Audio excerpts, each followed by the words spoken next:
Hi, Assalamualaikum. Today we're going to continue with the stress and violence at the workplace. Will fall under the category of the occupational health. Violence and stress are now major threats for the society and also at the workplace.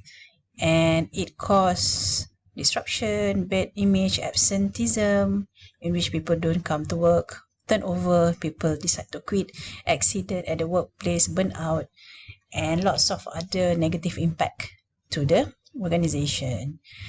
And also it will affect on the productivity. So to make the workplace safe and conducive, so the stress and violence must be reduced. Okay, stress can be physical and emotional, in which some stress are normal in certain level, but sometimes it can exceed and it will give impact to the physical, okay, and it will create the negative phenomenon leading to physical illness and psychological disorder. For example, lead to depression, illness, in which sometimes it need to be hospitalized. When we talk about violence incident where employees are abused, threatened, and assault, in which subject to the other offensive behavior. So it can be in terms of assault, attack, threat, abuse, harassment, sexual harassment, and also bullying.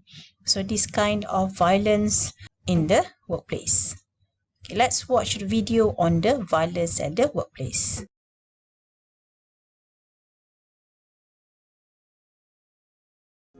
When we talk about violence in the workplace, what most people think of first is physical assault. But workplace violence also includes a number of other behaviors, such as vandalism and theft. Yelling, name-calling, and acts of aggression are also types of violence. Whether or not they're directed at anyone, they make for an unhealthy work environment. All forms of psychological harassment are seen as workplace violence. This includes behavior that intimidates, threatens, humiliates, and spreads rumors. When the behavior is of a sexual nature, such as persistent sexual advances, jokes, comments, insults, or the sending of explicit images, it's sexual harassment, and that's workplace violence too. But violence in the workplace doesn't just occur between workers. It can also be initiated by supervisors, contractors, customers, and representatives. All acts of violence can have a lasting effect on both your physical health and your psychological health. In Quebec, on any given day, as many as 6 employees miss work as a result of violence. All workers are entitled to working conditions that are free of violence and harassment. Employers are required to protect their employees from all forms of violence, including spousal, family, or sexual violence while the worker is in the workplace. It's a legal obligation. A comprehensive code of conduct or harassment and violence prevention policy outlines the expected behaviors, unacceptable behaviors, and their consequences, the roles and responsibilities of all, and what to do when an incident of violence occurs. This document must be shared with and understood by all employees. Encouraging respect in the workplace, for example, by offering civility and workplace harassment training to your employees, promotes a healthy work environment that can help prevent violence. Violent behavior can lead to serious consequences, such as dismissal or civil prosecution. Any and all forms of violence are unacceptable and must be quickly dealt with by employers. If you need a hand putting together a code of conduct or prevention policy, APCHQ advisors are always here to help. They can also help you deal with violent situations or situations that could result in violence.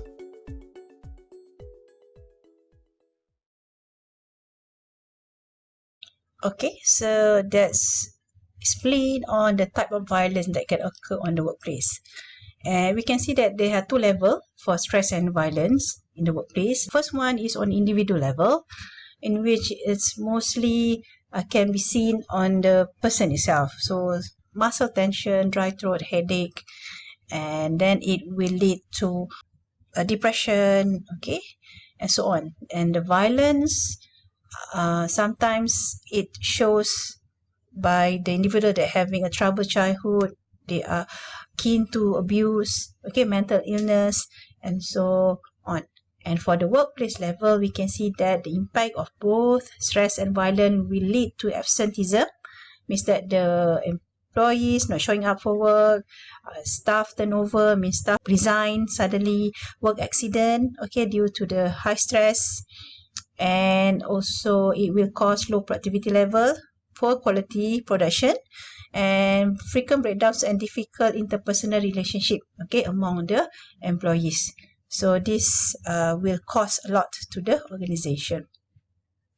And these are the intervention. The first one is the precondition, developing a quality workplace culture, raise awareness, and then followed by the environmental intervention, in which improving the design of workstation, okay, and then organizational intervention, changing the work practice, SOP, intervention on the individual, okay, so they have training, education, briefing, and the Ministry of Human Resource, okay, Kementerian Sumber Malaysia telah mengeluarkan satu guideline on the panduan bagi pencegahan tekanan dan keganasan di tempat kerja. So they have a proper guideline, and these are some of the posters that relate to the stress at workplace.